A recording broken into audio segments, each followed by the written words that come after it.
Alrighty. Good morning, everybody.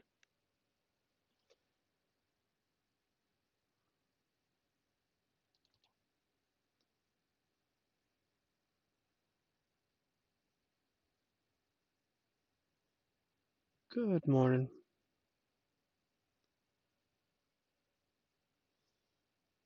So here's my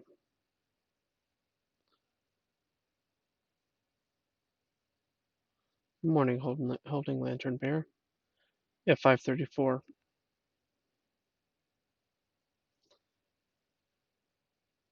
It's not early, and unless it's before 5. After 5, it's like, no big deal.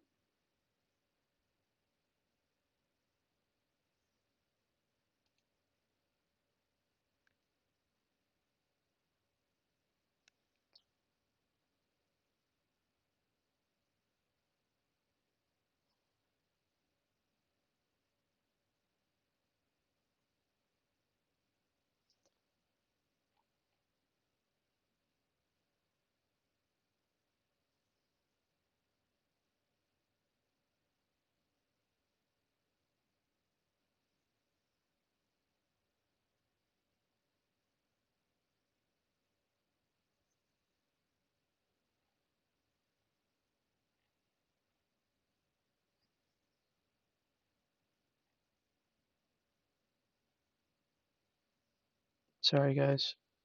I'm a little distracted. I want to start off with this right here. I feel like I said it already, but I don't think that I actually said it already. So let me say it for sure.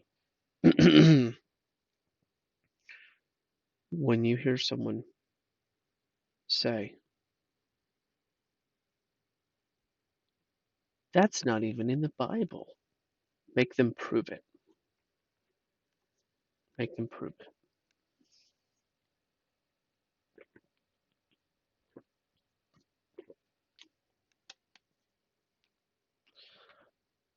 Because I'm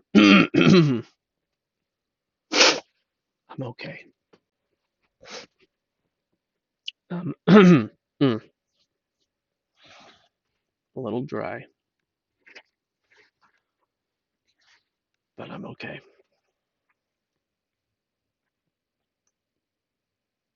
Make them prove it though. It's becoming a very popular argument, and I'm not a big fan.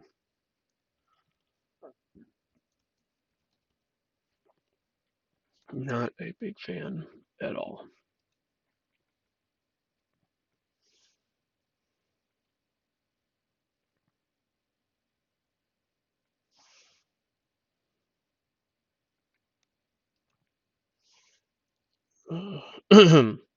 I've never seen this website. Hmm. Hmm.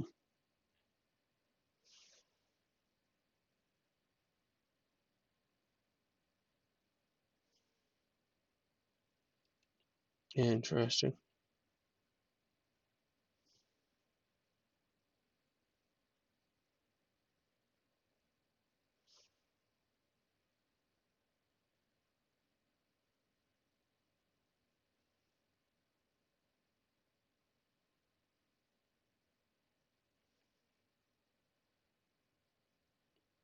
I don't know if I have this website um, on my D Live. Let me check real quick. Then we'll dive in. Let's see here.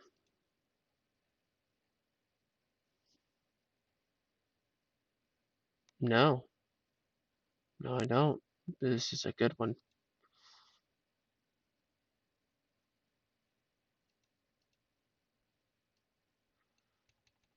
I'm adding this as we speak.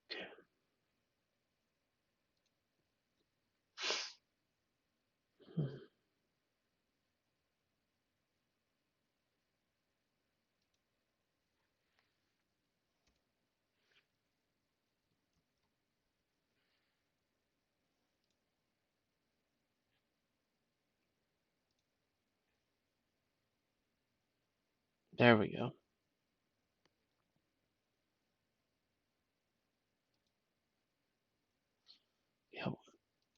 I did see our.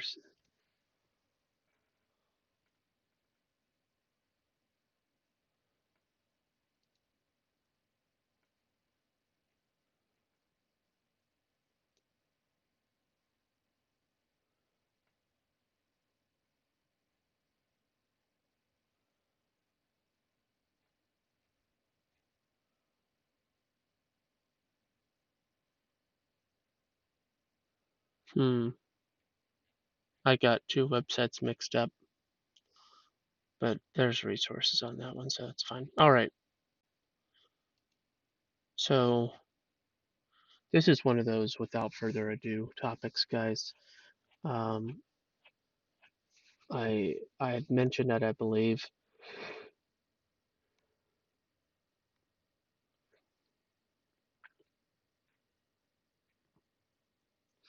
but to the best of my ability, I'm going to try to bust through every biblical reference mentioned here, and we're going to work our way through this article.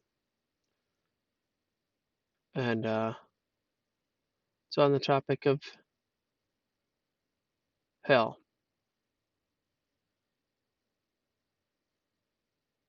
You see, truthers, as they call themselves,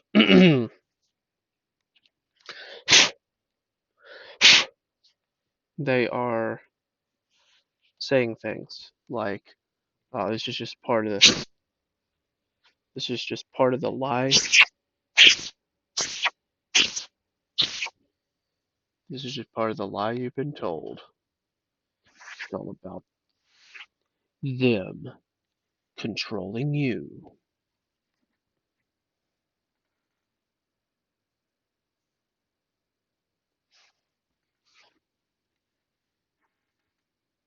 Don't buy into these things, guys. Read your Bible.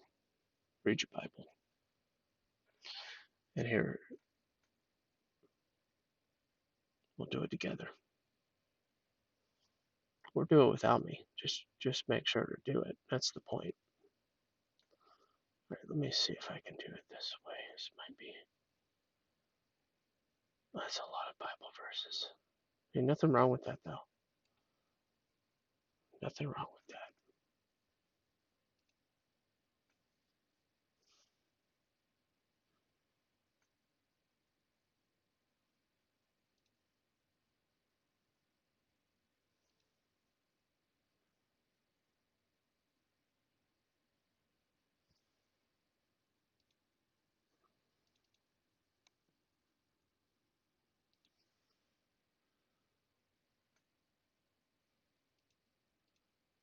There we go.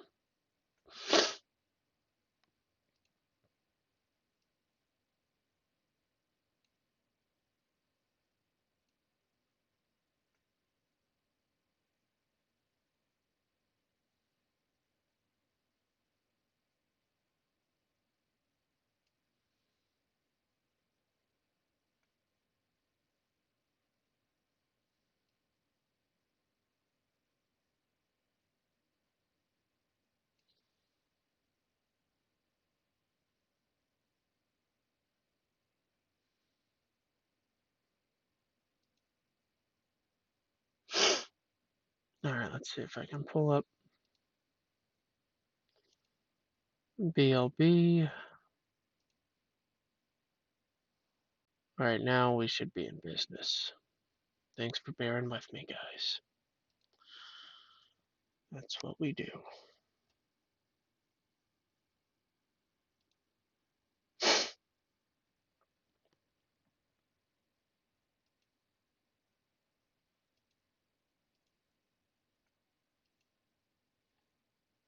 That's going to really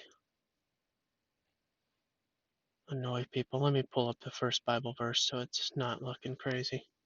Oh, well, I already messing it up. What a noob. This guy. What a noob. Second Chronicles.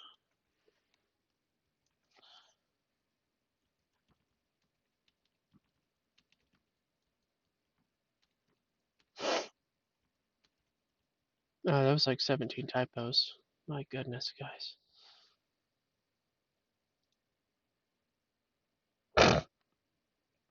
Okay, let's do this. All right. Matt Slick, 12 years ago. Matt Slick's the primary author of the articles on CARM. CARM is Christian Apologetics and Research Ministry. They do a pretty good job with biblical topics. I like the way that they've broken stuff down and the thoroughness. So anyway,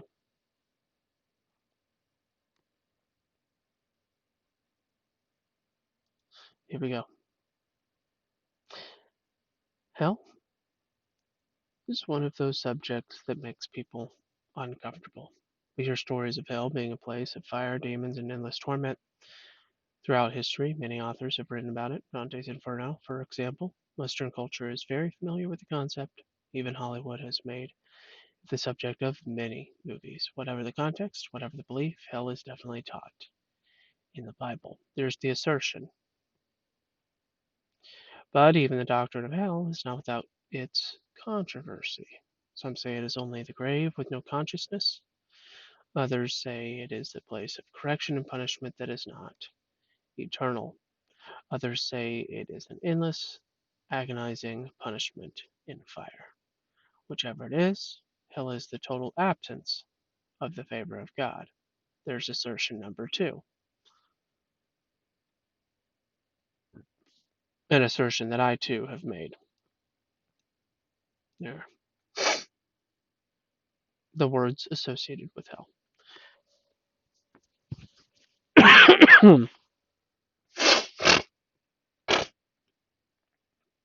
I'm sorry for all the extra noise, guys.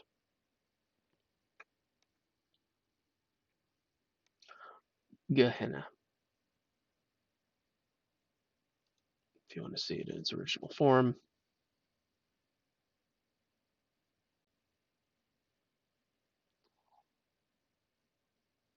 I guess Hinnom.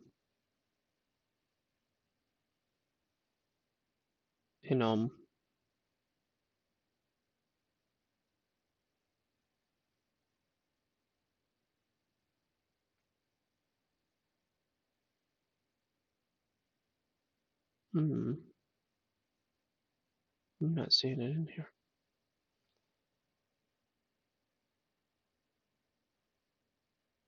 What in the world?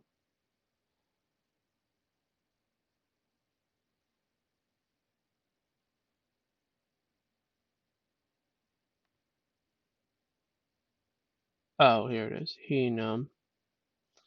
Ben Hinnom. I'm wondering if that's what they're talking about for the first verse. Anyway, we'll get to it.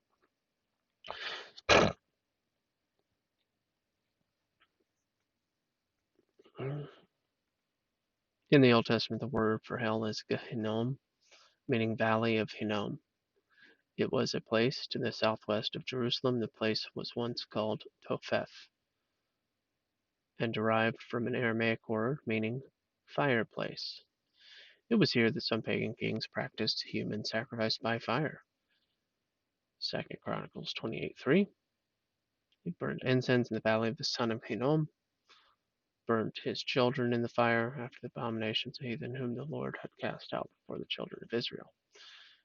33:6.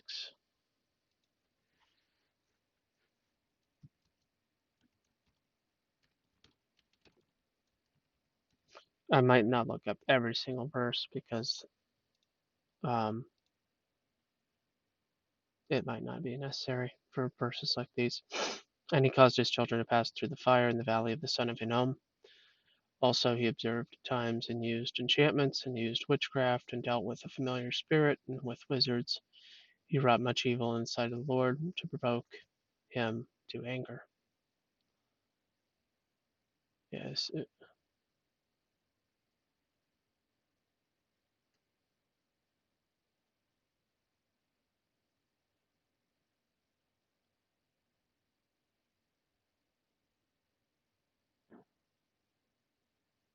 was Manasseh, 2 Chronicles, and he was obviously a really bad dude. And ruled from the age of 12 till the age of 67.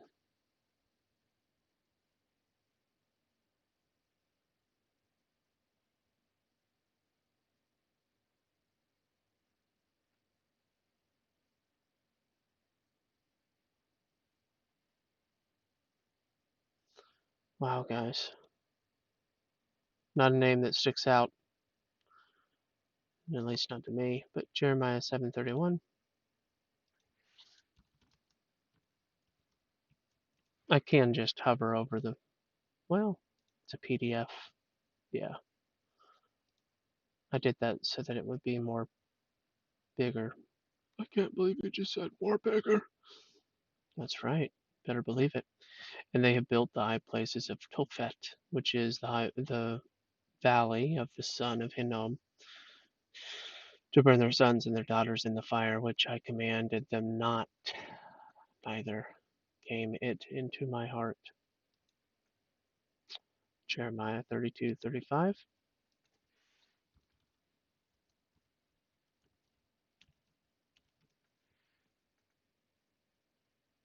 And they built the high places of Baal, which are in the valley of the son of Hinnom, to cause their sons and daughters and their daughters to pass through the fire unto Molech, which I commanded them not, neither came it into my mind that they should do this abomination, to cause Judah to sin. This is probably why in the New Testament the word became associated with destruction by fire. The word Gehenna is found in the New Testament 12 times, and every instance is spoken of by Jesus.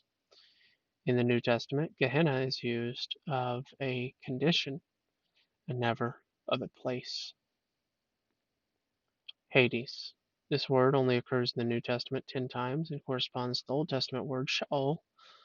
Jesus uses the word 4 times. Matthew 11:23, 16:18, Luke 10:15, and 16:23. The 6 other occur in, there they are. Let's go to Matthew 11:23.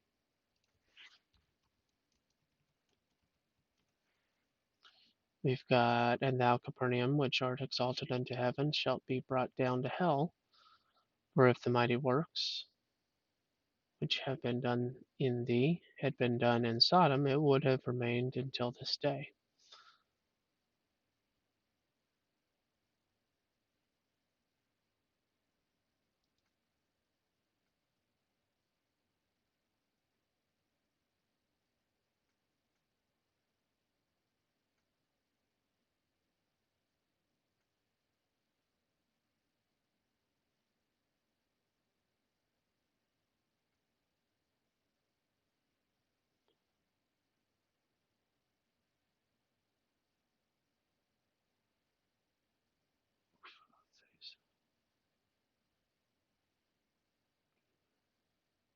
There it is. Ganomenai? No. Where is the word?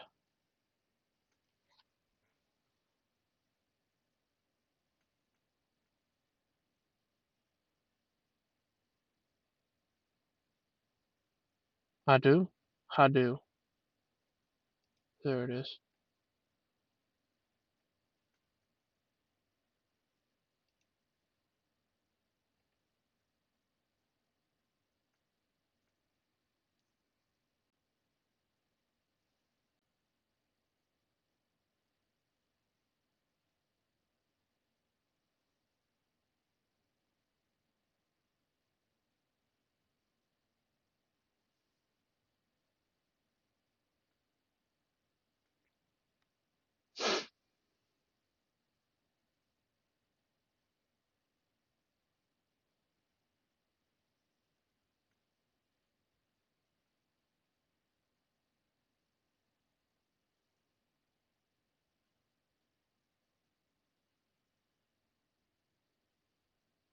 Hades. Properly pronounced.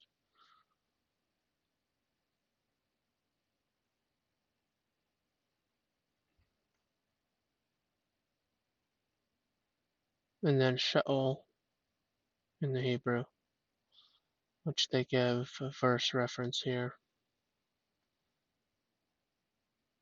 2 Samuel 22:6, Job,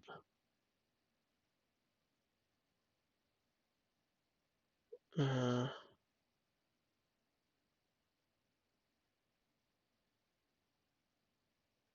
all right, we're going, I'm not going to get through this article if I keep doing stuff like this. All right. It was probably the subterranean abode of all the dead until the judgment. It was divided into two departments: paradise, or Abraham's bosom, for the good, and Gehenna, or hell, for the bad. In particular, in the account of Lazarus and the rich man of Luke 16:19 through 31, it is the place of the conscious dead who are wicked. And let's hit that up.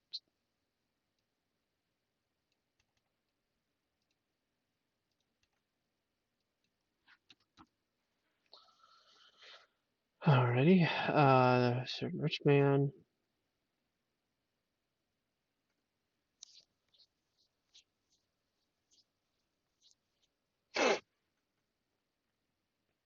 It came to pass that the beggar died and was carried by angels into Abraham's bosom. The rich man also died and was buried. And in hell he lifted up his eyes, being in torments, and seeth that Abraham far off, and Lazarus in his bosom. And he cried and said, Father Abraham, have mercy on me, and send Lazarus, that he may dip the tip of his finger in water and cool my tongue, for I am tormented in this flame.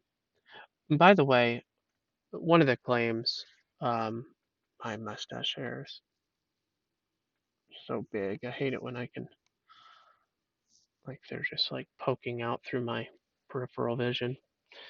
Um, the claim is made that no reference to hell or fire and torment for humans was ever made in the Bible. I'm hearing people say these things, guys. I'm hearing people say these things. People are making claims like the place of fire and torment isn't for people, it was designed for angels. Um, there's no such thing as a place of fire and torment, it was all made up.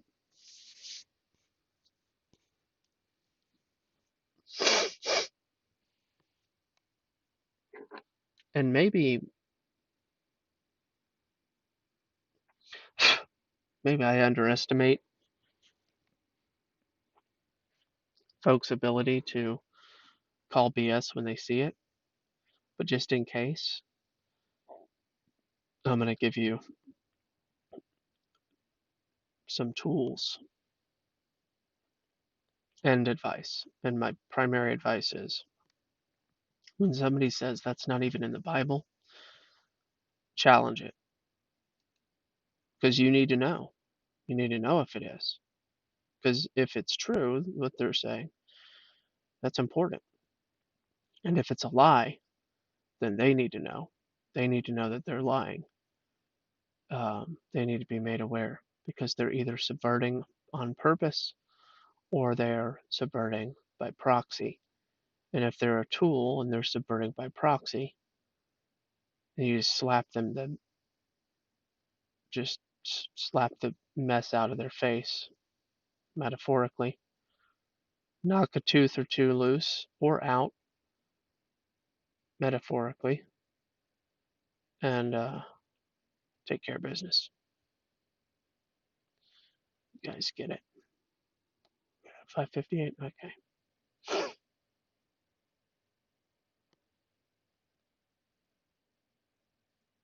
Yeah, I don't need to read on. It was excellent.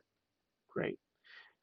Sheol, the Hebrew word Sheol, which incidentally sounds a lot like what Orthodox Jewish people call their version of church and or their place of study. They call it shul. They would laugh at me for saying that they sound similar. They kind of sound similar, guys. They go to shul. Um, and it's where we get our word in English. School. School comes from the etymologically from the word schul. Anyway, right in the back of my throat, guys. It's really annoying, but I have to remain quiet. I was trying not to clear my throat too loud. And I don't think it'll do any good.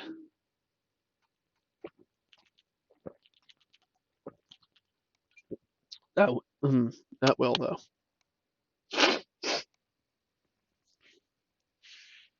I had 3 people, then I had. Sorry. I had 3 people, now I have 1.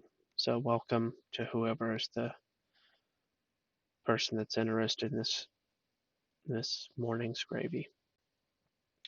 The Hebrew word Sheol is probably derived from a root to make hollow, and was seen as the common receptacle of the dead, and in the great many places the word appears in the Old Testament, it is referring to the grave. It is the place.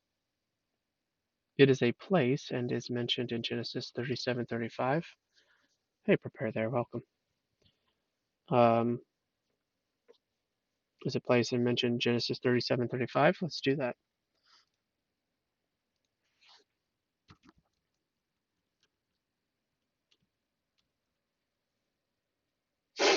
And all his sons and all his daughters rose up to comfort him, but he refused to be comforted, and he said, "For I will go down into the grave, and to my son mourning." Thus his father wept for him. Should be in here somewhere.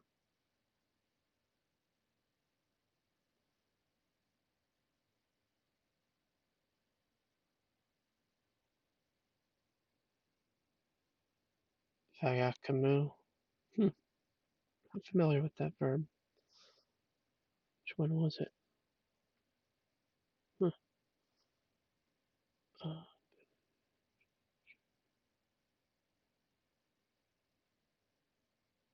I should just look for the shin. Oh, well, there it is.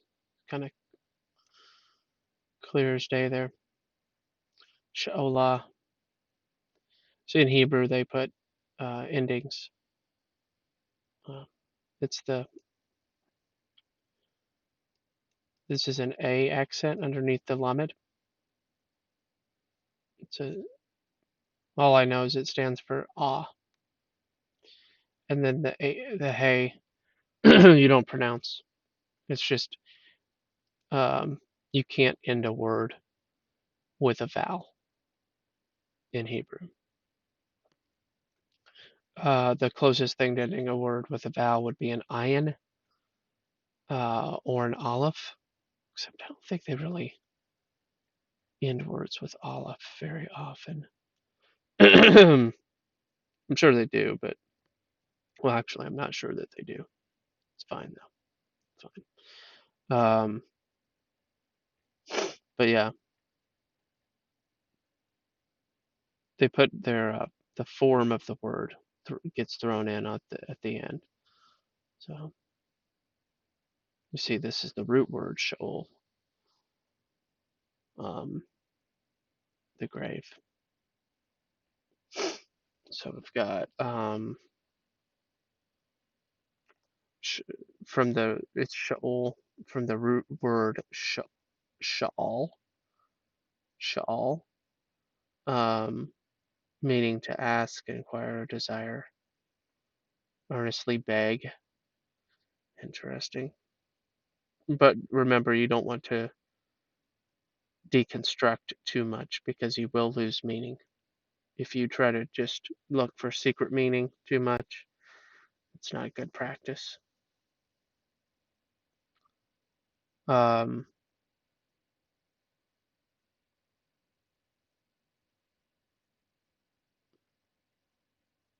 it'd be like this. This is what I mean by over deconstructing. It'd be like talking about the word hammer and be like hammer, ham, hammer, mer, ham and mer, ham. So they used to use pieces of ham or ham bone legs in order to hammer nails in. It just starts to get really retarded, is all I'm saying.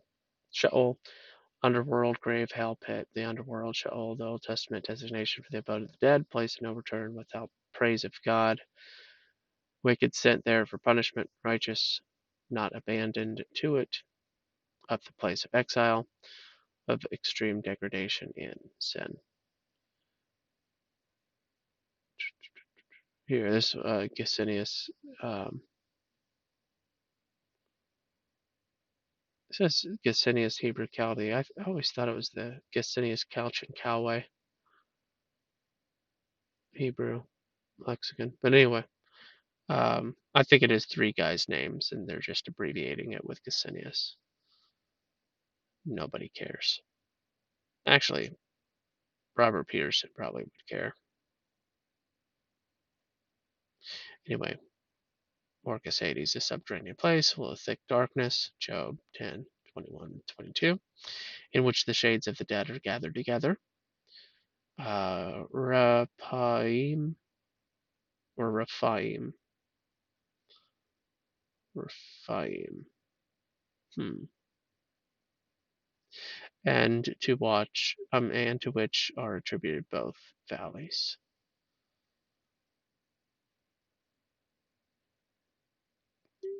Rather depths and gates. Lots of Bible references. Just what in the world? That's Amharic. That's some Ethiopian. That's wow. That's interesting. So they have a Syriac reference. SYR Syriac, which I don't know how to read at all, and I don't know how to read Ethiopian. But that's the first time I remember seeing Ethiopian in in this Hebrew lexicon, which I found out that the people of Cush, of which Nimrod came, um, are also the people of Ethiopia. I found that really interesting that the same people, the that Nimrod's brothers or whatever, also like he founded Babylon and all that nonsense and all those different cities. But the sons of Cush also founded Ethiopia. Interesting. Very different courses, so far as I understand it at least. Hell, purgatory, limbus petrum. I think that I have lighted on the true etymology of the word, for I have no doubt that Sheol is for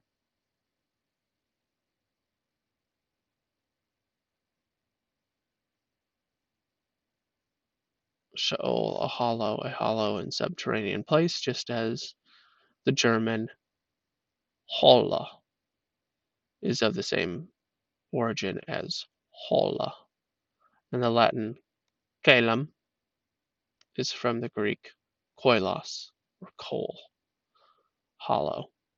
Oh, is that not a K, is it? Is that a K? I don't know. I don't know what that letter is. Hull. Koilos is from, okay, hull. Like hollow. Hull. Probably where we get our word whole. Hull probably comes from, anyway, you get it.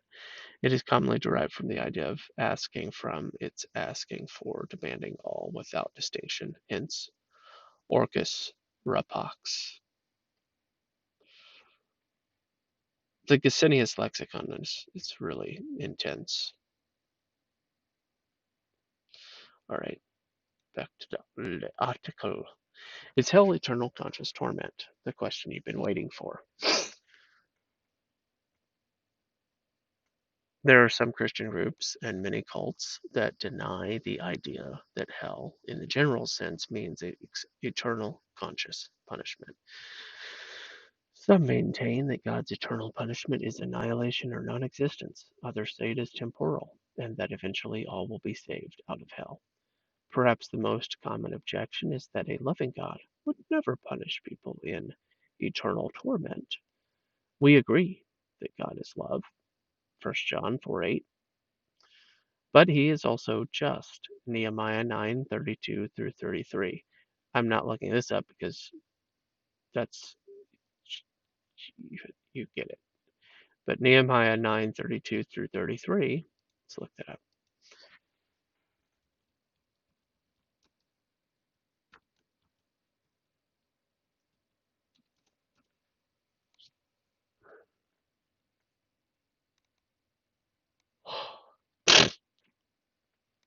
Now therefore, our God, the great, the mighty, and the terrible God, who keepest covenant and mercy, let not all the trouble seem little before thee that hath come upon us, on our kings, on our princes, and on our priests, and on our prophets, and on our fathers, and on all thy people, since the times of the kings of Assyria unto this day.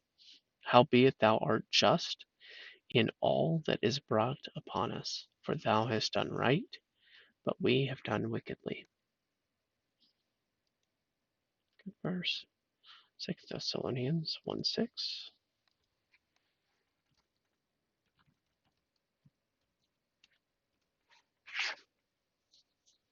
Seeing it is a righteous thing with God to recompense tribulation to them that trouble you.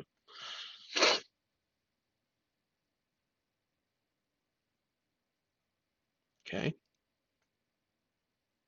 And eternal, Psalm 92.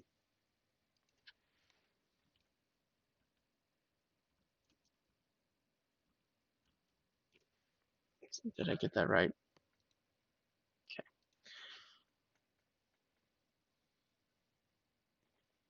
Before the mountains were brought forth, or ever thou hadst formed the earth and the world, even from everlasting to everlasting, thou art God.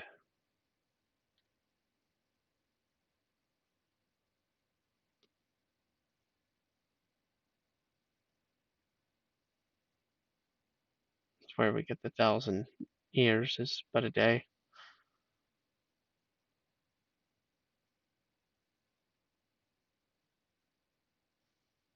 Okay. 1 Timothy 1:17.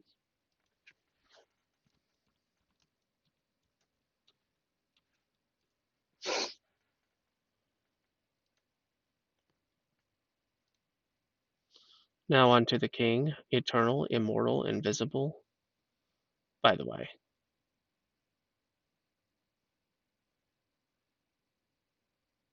anyway, this is just one of many verses that would result in words like omniscient, omnipotent, omnipresent.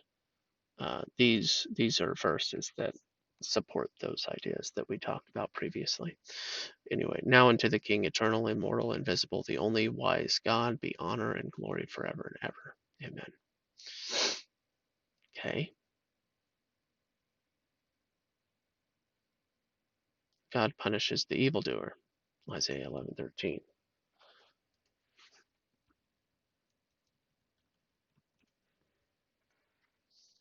The envy also of Ephraim shall depart, and the adversaries of Judah, Yehuda, shall be cut off. Ephraim shall not envy Judah, and Judah shall not vex Ephraim.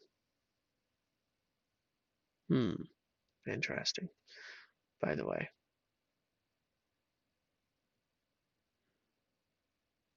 Yahu, Yahuda, Yehuda.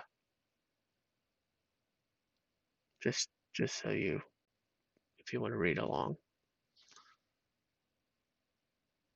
Yahuda.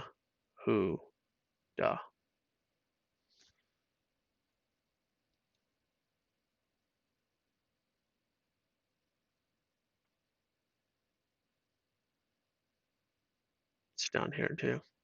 Et Yehuda. Et.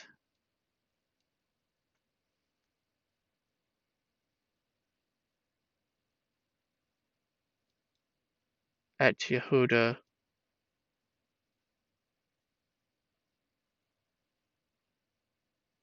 V Fuda.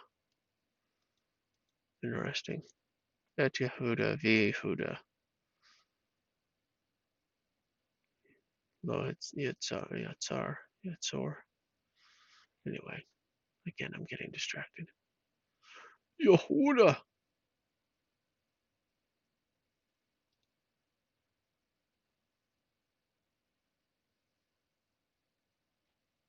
This is important, guys.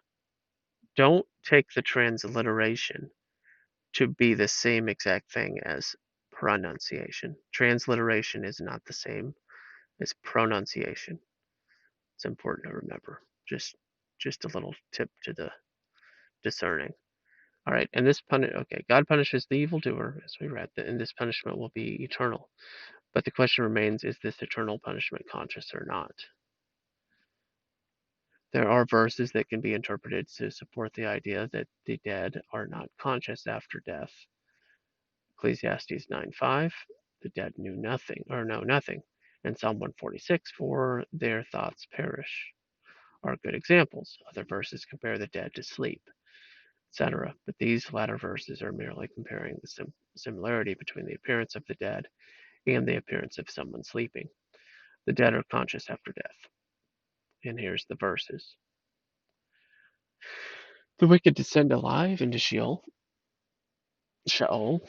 Numbers 16:30. But if the Lord brings about an entirely new thing, let's see what time it is. Oh, we're good on time. And the ground opens up its mouth and swallows them up with all that is theirs, and they descend alive into Sheol, then you will understand that these men have spurned the Lord. So they and all that belonged to them went down alive to Sheol, and the earth closed over them, and they perished from the midst of the assembly. Okay. Cast to outer darkness with weeping and gnashing of teeth. But the sons of the kingdom shall be cast out into the outer darkness. In that place there shall be weeping and gnashing of teeth. If you're destroyed, you won't be having any teeth to weep or gnash. Well, weeping is obviously not with your teeth, but you get the point. Those cast into the fire suffer consciously. The Son of Man will send forth his angels, and they will gather out of his kingdom all stumbling blocks and those who commit lawlessness, and will cast them into the furnace of fire. In that place where there shall be weeping and gnashing of teeth. Cast into a tormenting fire. Revelation 14:9 through 11. And another angel, a third one, followed them, saying with a loud voice, if anyone worships the beast and his image, and receives a mark on his forehead or upon his hand, he also will drink of the wine of the wrath of God, which is mixed in full strength in the cup of his anger. And he will be tormented with fire and brimstone in the presence of the holy angels and in the presence of the Lamb. And the smoke of their torment goes up forever and ever, and they have no rest, day and night, those who worship the beast and his image, and whoever receives the mark of his name. Well, let's go there, guys.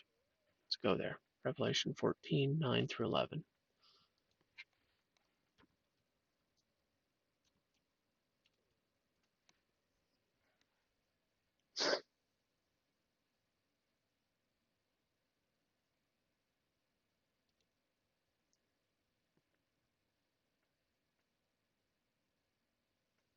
Kai hai kapnas tu basanismo. Sorry, basanismu. Auton. Anabenai ace ionas. Ionon. Kai uk. Well, there's the phrase, by the way. When we read the words forever and ever, there it is. It's that word that I've talked about before. It's where we get our word eon from. Kai uk. Kusen. anapausen, hemeras kai nuktas, hoi proskununtes, ta therion, kai tain akona, autu kai atis lambanae. Wow. Is that really the word? Did we really get the word lamb directly from Greek? That'd be really interesting, but I don't think that's what that means actually. Ta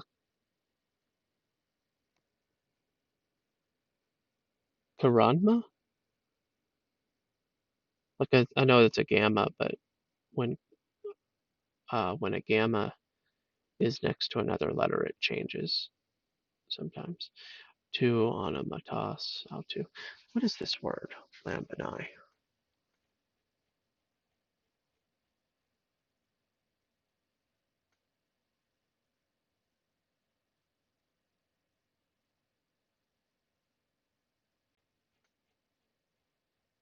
Oh, there it is. Oh, weird. Yeah, not at all. Just not even close.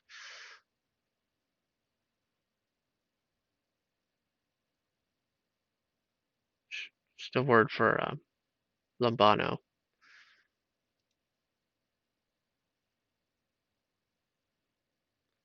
What's the actual Greek word for lamb? Let's figure that one out. Because I'm just curious. Just think it's weird. Arneon. Not even close in the slightest.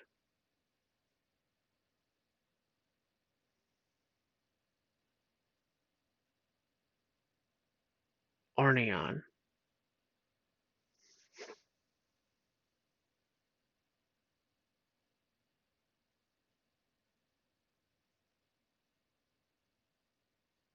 Jesus calls his followers to Arnia Mu.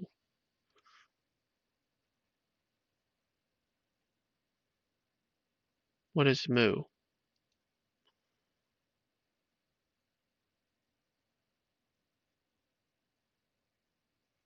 Okay, my.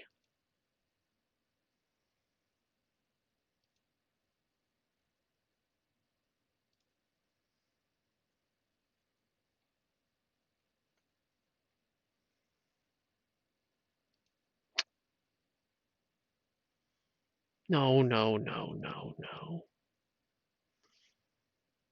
You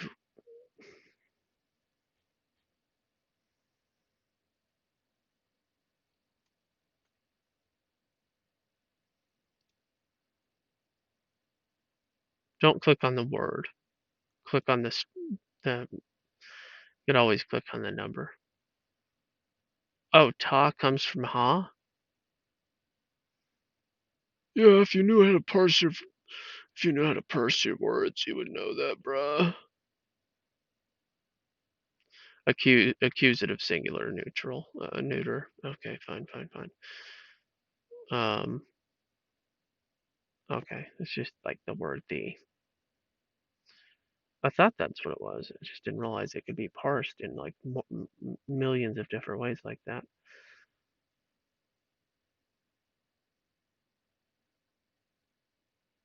Interesting.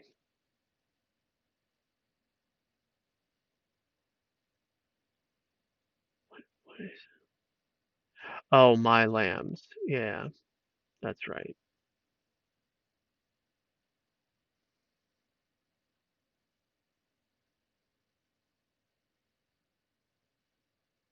Hmm.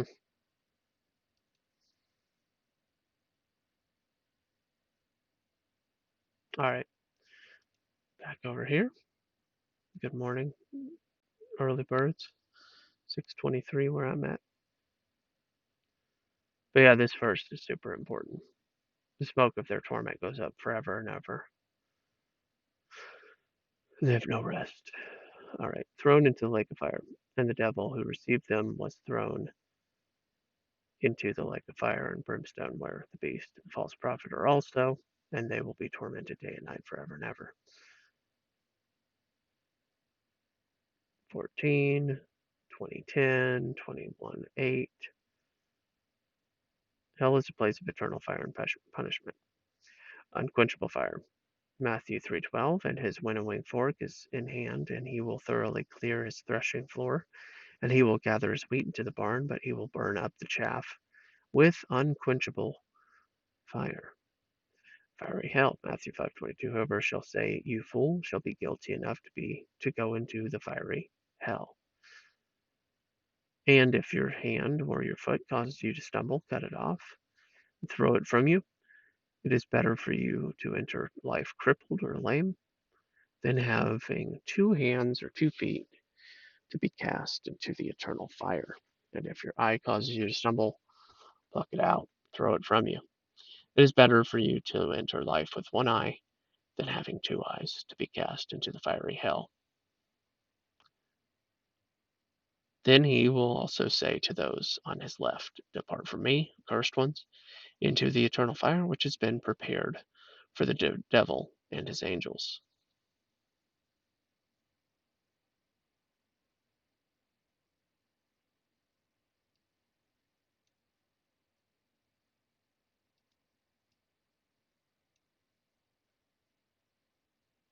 Let's pull it up. Matthew 25:41.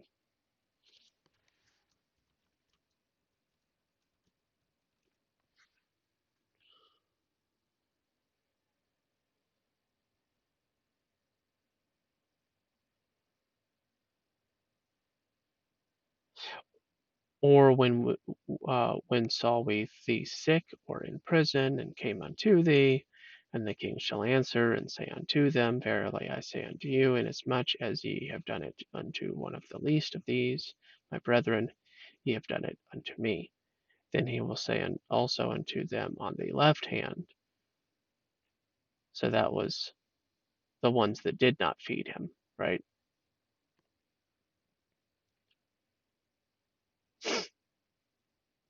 Cursed into everlasting fire, prepared for the devil and his angels. So some people will make the argument that hell is only for the devil and the angels, only a place for the angels. They haven't read their Bible. Diabolo. This is the word for accursed ones, I believe. Diabolo. No, my goodness. Oh, for the devil. Well, that makes more sense. I should have known that right off. Um,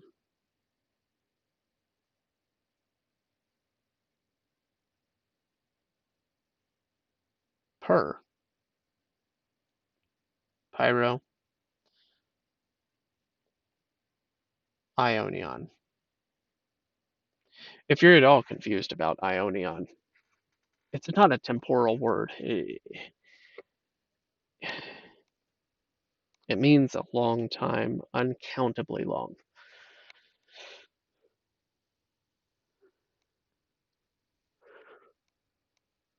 You know,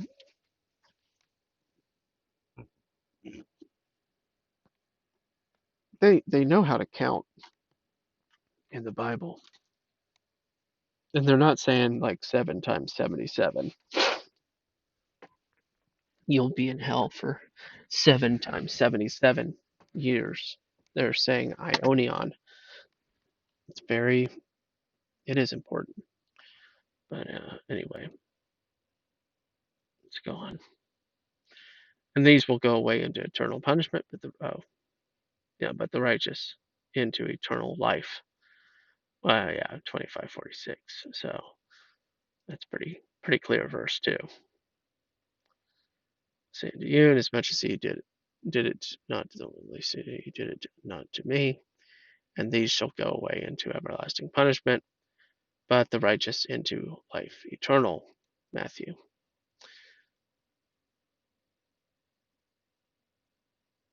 I'm gonna look this word up.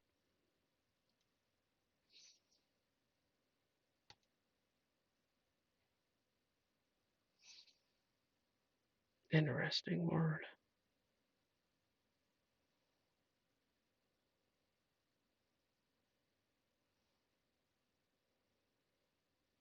Penal infliction.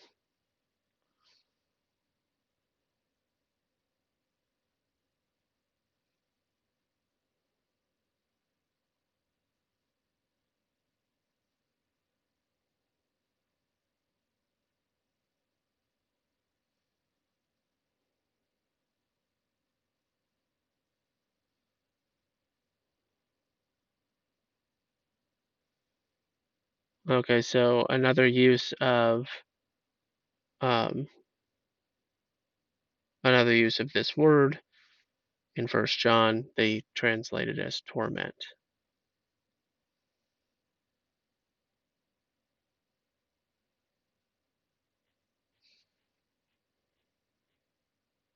It's interesting.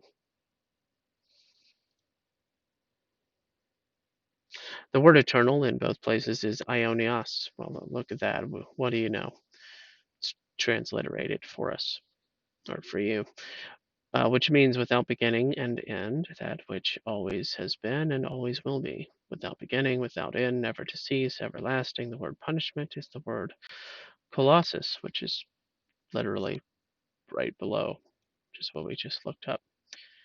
And it means to punish with the implication of resulting severe suffering, to punish, punishment. Eternal fire, just as Sodom and Gomorrah and the cities around them, since they, in the same way as these, indulged in gross immorality and went after strange flesh, are exhibited as an example in undergoing the punishment of eternal fire. Jude 7, thrown into the lake of fire. And the devil who deceived them was thrown into the lake of fire and brimstone, where the beast and the false prophet are also, and they will be tormented day and night forever and ever. Lake of fire. And if anyone's name was not found written in the book of life, he was thrown into the lake of fire. This isn't talking about angels, this is talking about humans. Anyway, Luke 16:19 through 31 is a story of Lazarus the rich man, which we already briefly addressed. Basically, Lazarus is a poor man who suffers during life. The rich man is, of course, rich. They both die. The rich man goes to, good morning, Robin. Rich man goes to Hades. Lazarus goes to Abraham's bosom, another term for paradise. In Hades, the rich man lifts up his eyes and sees Lazarus far off. He cries out to Abraham and asks for mercy because he is in agony and flame. Abraham says no. It's because Abraham was based. Then the rich man asks if someone from the dead were to rise and go tell his brothers not to come to this terrible place. Abraham teaches him that that will not be done either. Some say that this is a parable. However, if it is unique because no other parable actually names a person.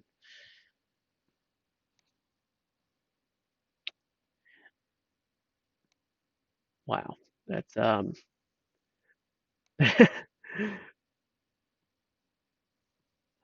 that is super fascinating. What an interesting distinction.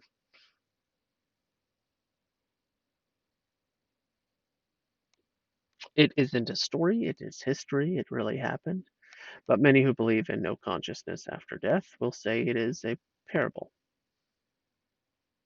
Hmm. See the ways they subvert. The question is, then, if it is a parable, what is it teaching? If hellfire is false, and if self awareness after death is also false, then Jesus is using false doctrines to teach a truth. Parables illustrate truth. If it is a parable, what does the consciousness after death symbolize? Also, what does the agony in flame symbolize? Are they not real? Of course they are. Conclusion. Hell is a real place. It is not mere unconsciousness. It is not temporal. It is eternal torment. Perhaps that is why Jesus spoke more of hell than heaven and spent so much time warning people not to go there. After all, if people just stopped existing, why warn them? If it was temporal, they'd get out in a while. But if it were eternal and conscious, then the warning is strong. Jesus said, "And if your right eye makes you stumble, tear it out and throw it from you. For it is better for you that one of your parts of body perish, than for your whole body to be thrown into hell. And if your right hand makes you stumble, cut off, throw it from you. For it is better for you that one of the parts of your body perish, than for your whole body to go into hell."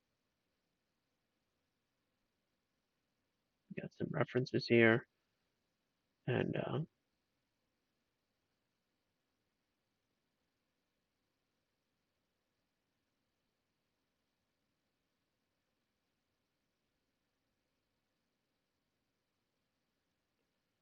Ecclesiastes is a book that is addressed as things appear under the sun.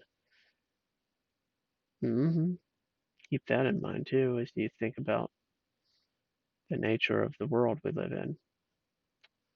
Under. Well, it doesn't mean under. Yeah, whatever.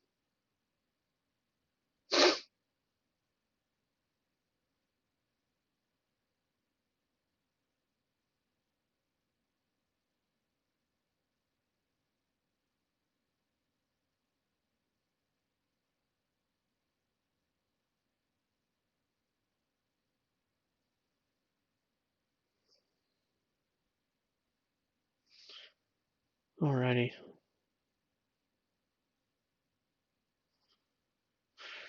I'm starting to daze a little bit.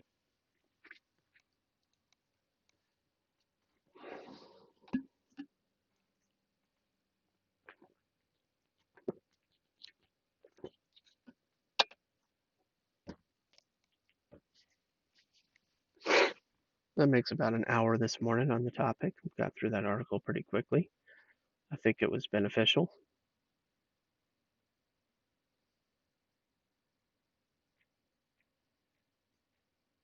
There's additional scriptures you can feel free to pull up if you want to go back in the stream and look at the different Bible references that I did not. Um, this thing can read the PDF. In the OT, the word for hell is Gehinnom. Oh yeah, okay. It's not bad.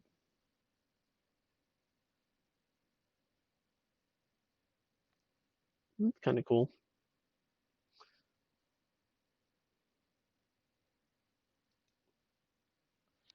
Anyway, whither shall I go from thy spirit, or whither shall I flee from thy spirit?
I've got some time. I'll look some stuff up on Psalm 139:8.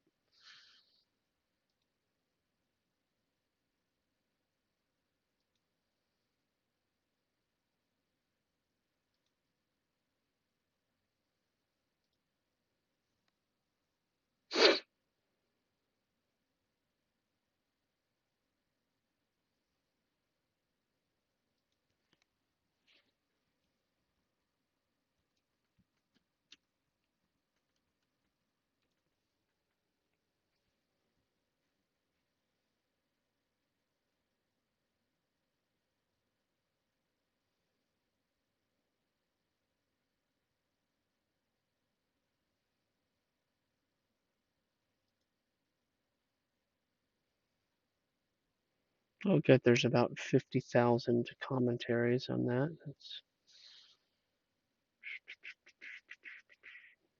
see if I can find.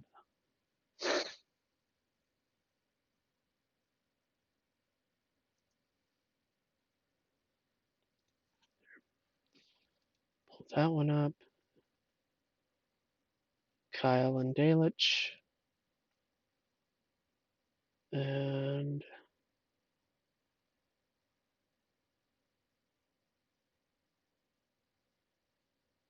Spurgeon. That's the one I wanted to look up.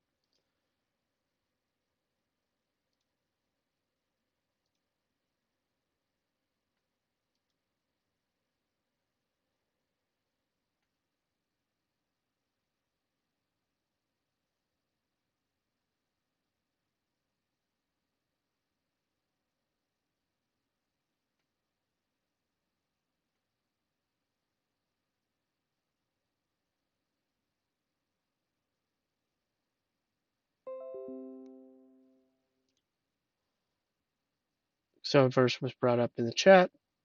Psalm 139:8. If I ascend up into heaven, thou art there. If I make my bed in Sheol, behold, thou art there.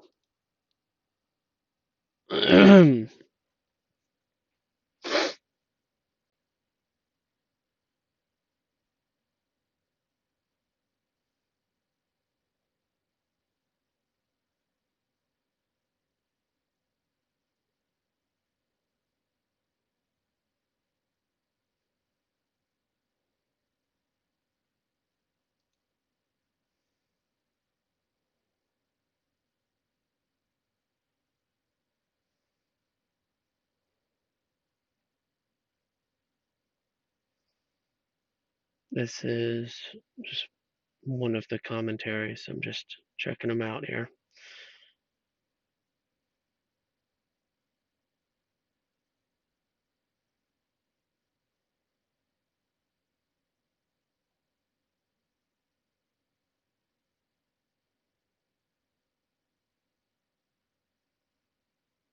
Some people that did biblical commentary were really autistic, and this is probably one of them.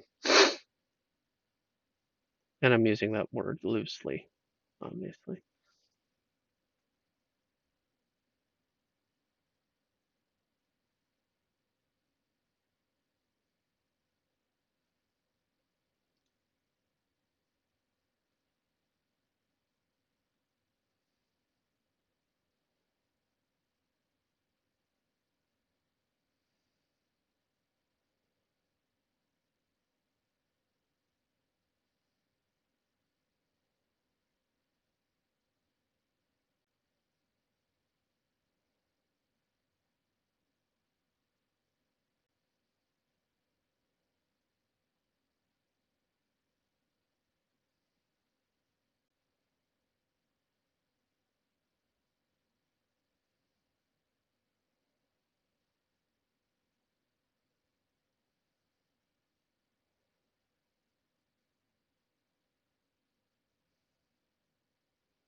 Yeah, it's interesting because there's two different ways of looking at it. You can look at how God's presence and His righteous holiness destroys that which is wicked, which is one way to look at hell. That the mere fact that there are those that are wicked that have denied him, that given any proximity whatsoever to his presence would still be destructive because of their wickedness and because of his holiness.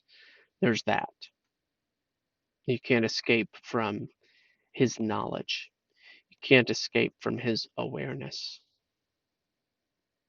That's what these verses indicate.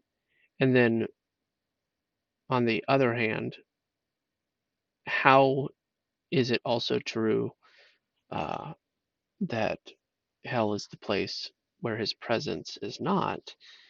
His presence and his awareness are two different things, and that's the main point. Well, let's see what y'all savant than autistic. Yeah, I mean, if you want to call this guy a savant, you can. This is like some next level stuff. Obviously, the font is not helping, but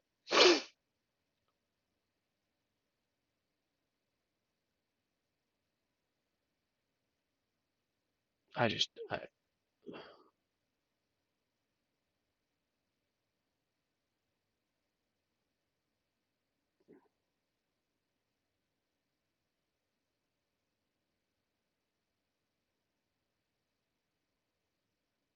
like there's no context being provided here whatsoever in this. It's just like I know that you. It's like the person that wrote this. Um, this is the which one was this? This was Kyle and Dalich, I believe. Let me double check. Yeah, Kyle and Dalich. Um, and so these guys, like, as you were reading this, we we wanted to skip past all the obvious stuff and get right to the places that we know you probably had a question.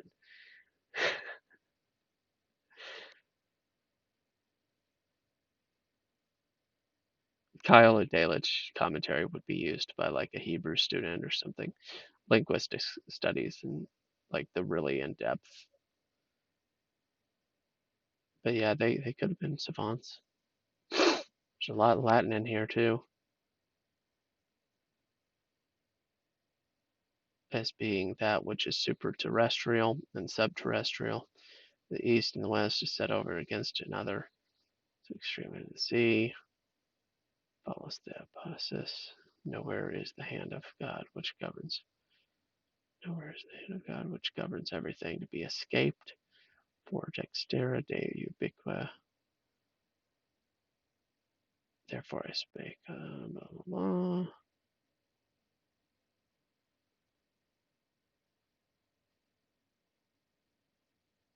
Yeah, there's a lot. It's really intense. And this is supposed to be the Charles Spurgeon. And it is. It's just he did a way better New Testament commentary than his Old Testament. Um,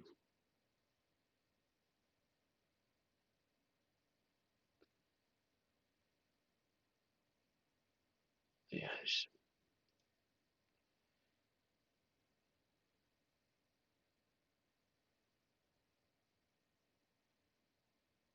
Okay. So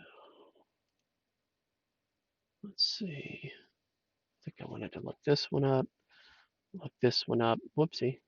That's fine. Um, let's see.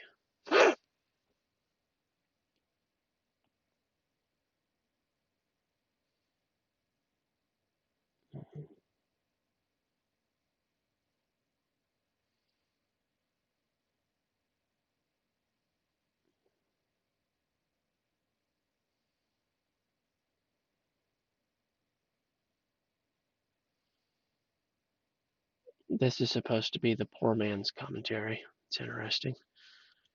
Um, and then this is the pastor's homiletical.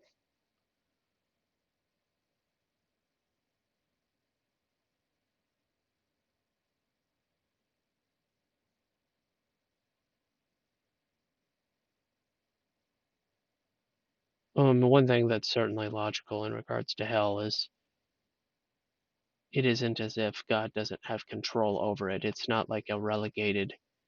It's not like he's relinquished his authority or reign over a certain place. He's still God of all things. So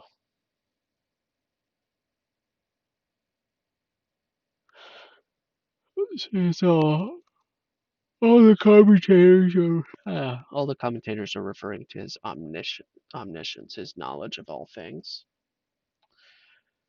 which is definitely different than his dwelling. It's not the place where he dwells, though he may be fully aware.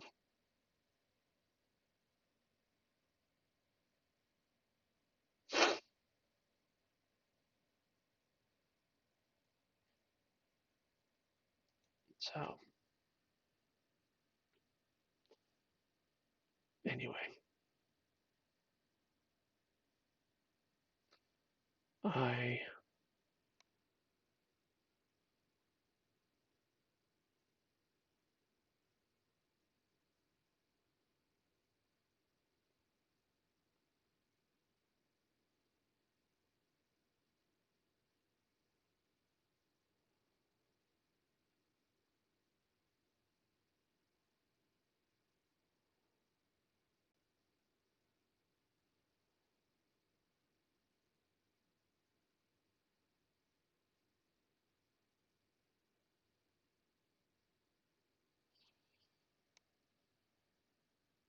I don't know what in the world got starred out there.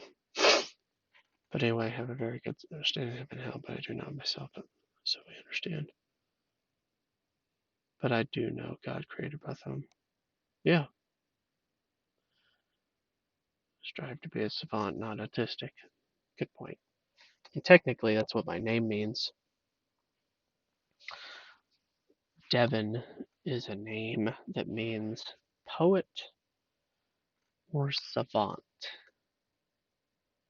So it is my, what do they call that, birthright? Um,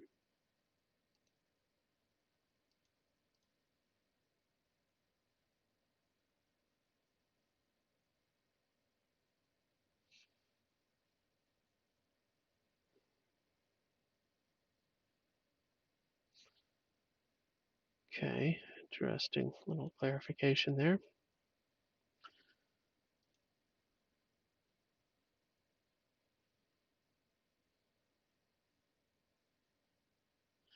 Amos 9:2, huh?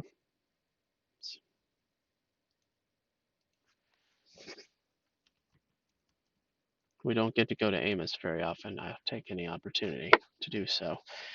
Though they dig into hell. Yeah, there you go. There shall mine hand take them, though they climb up to heaven. Thence I will bring them down. This is the reason why we had the concept that hell is below us.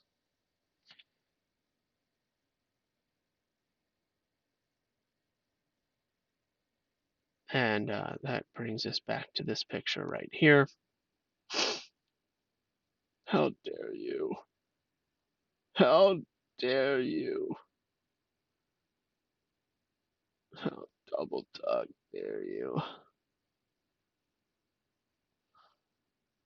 I can't believe you. Give me just a moment.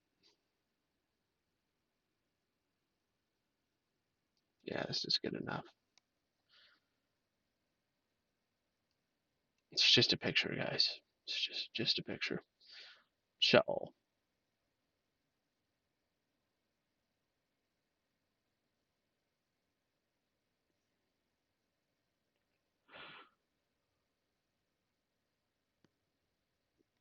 So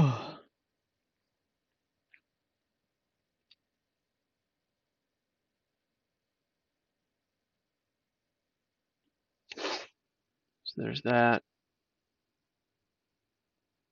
That is one way. Sheol, the place of the dead.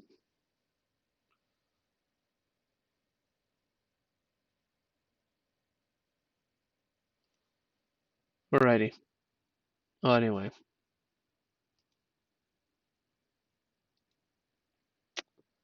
we covered a lot of ground this morning. Hope it was useful and helpful.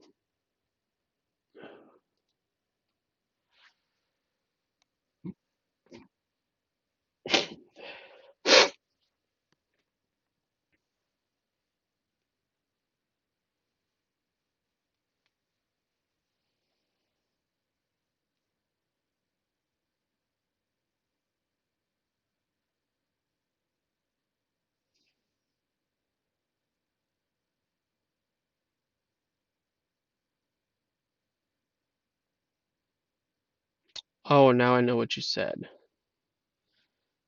Those that cannot be spoken of because their small, shrunken hats will cause them to call us names which we ought not have. Uh, we don't want that to happen. We don't like getting called names. Um, I would disagree.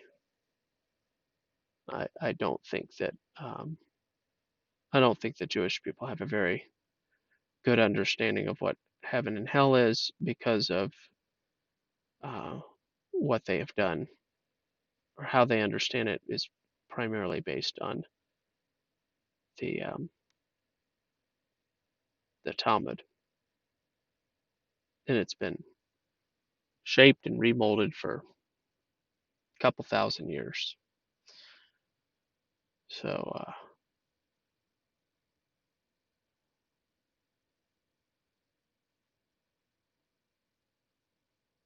yeah,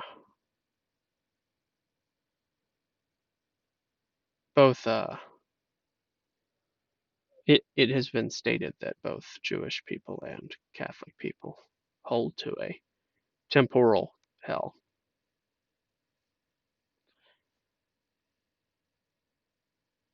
That's not what Ionion means.